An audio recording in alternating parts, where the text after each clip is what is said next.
Réinventer l'éducation. Learning World, en association avec WISE, une initiative de Qatar Foundation. Cette semaine, Learning World s'intéresse à des classes qui peuvent servir de modèle, exemple en Italie et au Royaume-Uni. Nous parlerons également avec Matthew Chingos, un expert en politique de l'éducation de la Brookings Institution aux États-Unis.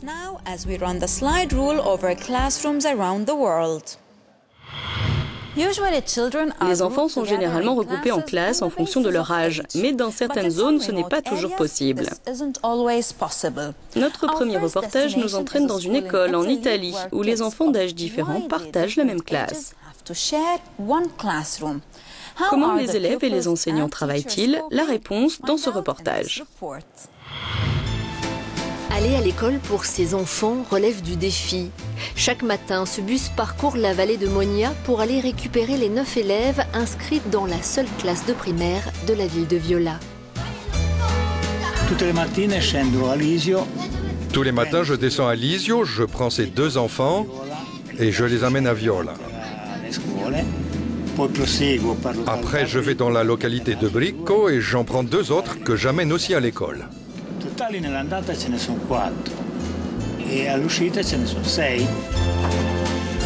y a 2 ans, cette école a failli fermer.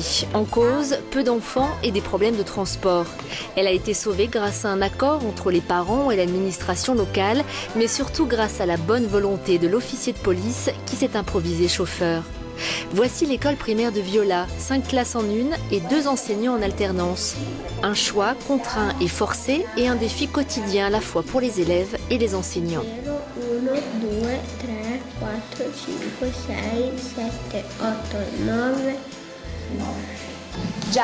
Giacomo et Marina sont en 2e section. La 3e est constituée de Lorenzo et Alessia. Et là, c'est le 5e niveau. On gère tous ces niveaux en étant très patient, en les faisant bouger et en les faisant travailler tous ensemble. On essaye de mettre ensemble les élèves de la 4e et de la 5e section, et parfois aussi de la 3e, la 4e et la 5e. C'est fatigant, mais aussi très gratifiant. Comment les enfants réagissent-ils à cette situation un peu étrange? Ça l'est peut-être pour les adultes, pas pour les enfants qui s'adaptent très facilement et beaucoup mieux que les adultes. Marina, ça te plaît d'être avec des plus grands? Oui. Pourquoi? Parce qu'ils aident les plus petits.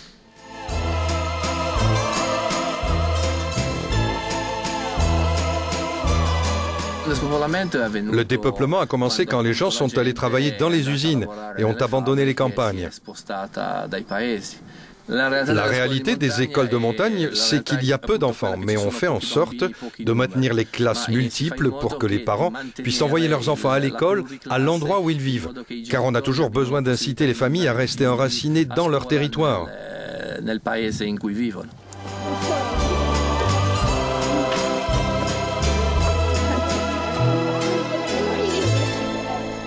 Un petit nombre d'enfants par classe est synonyme, dit-on, de meilleurs résultats. Mais est-ce vraiment le cas? Nous avons rencontré l'Américain Matthew Chingos, expert en politique de l'éducation. Voilà ce qu'il nous dit. Y a-t-il une taille de classe idéale? Comment la taille d'une classe peut-elle affecter l'efficacité scolaire? La réponse, c'est que ça dépend, mais la question la plus importante n'est pas de savoir si les petits effectifs sont plus efficaces, mais si ces classes sont viables économiquement. Les petites classes coûtent cher, parce que vous devez embaucher plus d'enseignants et construire plus de classes.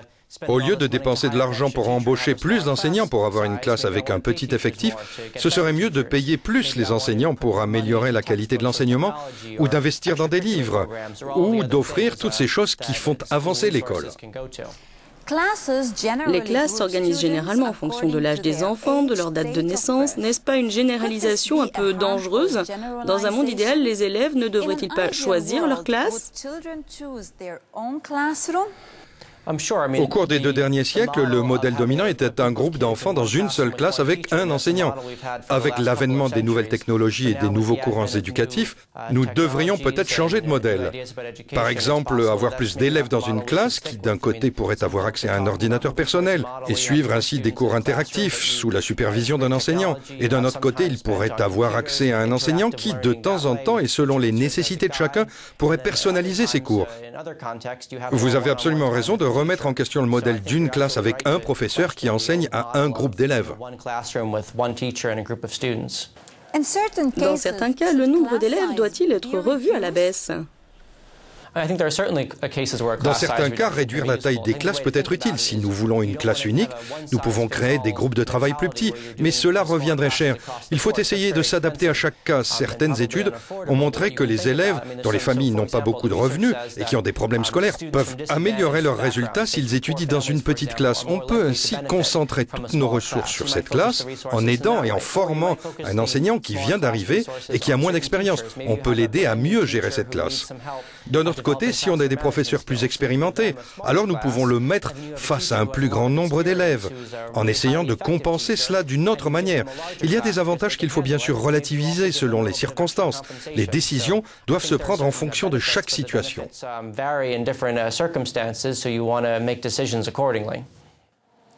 Thank you, Mr. Chingos. Great, thank you. Notre prochain reportage nous emmène au Royaume-Uni à la découverte d'expériences d'apprentissage différentes. Dans une école de Norfolk, les enseignants travaillent avec des classes surchargées. Est-ce au détriment de la qualité de l'enseignement? C'est ce que nous allons voir.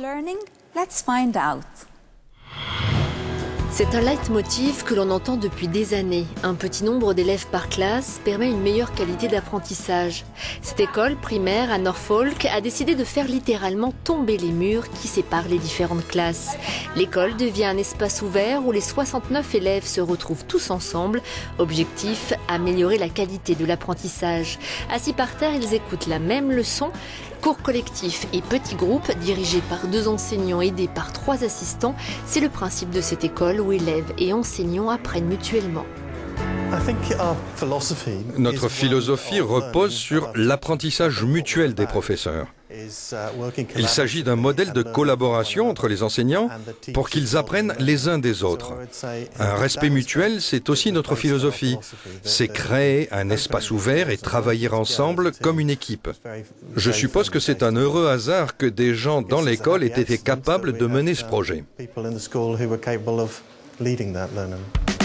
Les professeurs se partagent l'enseignement en fonction de leurs compétences. Ils alternent le rôle de professeur et d'assistant. Une collaboration qui permet d'augmenter celle des élèves plus enclins au travail de groupe.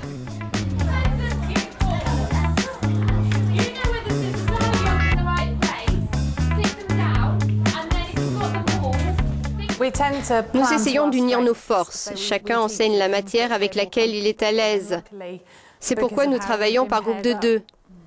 Nicolas enseigne principalement les maths et moi l'anglais. Le fait de travailler dans un espace ouvert, de discuter ouvertement de nos projets, fait que tout devient plus amusant. Nous sommes tout le temps en train d'apprendre, nous partageons nos idées. Comment les enfants peuvent-ils se sentir à l'aise dans une classe aussi grande avec si peu d'enseignants? Réponse, la flexibilité des rythmes scolaires et la disponibilité des enseignants. La flexibilité avec laquelle nous travaillons ici consiste à répartir entre les 5 enseignants les 3 espaces de l'école où nous sommes. Ainsi, par exemple, pendant que je donne un cours de mathématiques aux 70 enfants, ma collègue peut s'isoler avec des groupes de 15-20 enfants qui n'ont pas pu suivre la leçon de la veille ou qui ont besoin de soutien. L'autre enseignant peut leur proposer de travailler en fonction de leurs besoins. Y a-t-il une relation entre le nombre d'élèves par classe et les résultats scolaires? C'est un vieux débat. Selon les experts, la clé se trouve dans l'observation des besoins éducatifs et dans la démocratisation de l'espace scolaire.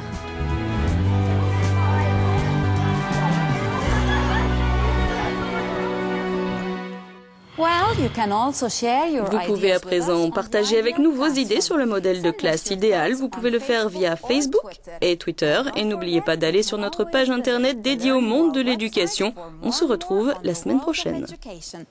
Goodbye for now. Learning World, en association avec WISE, une initiative de Qatar Foundation.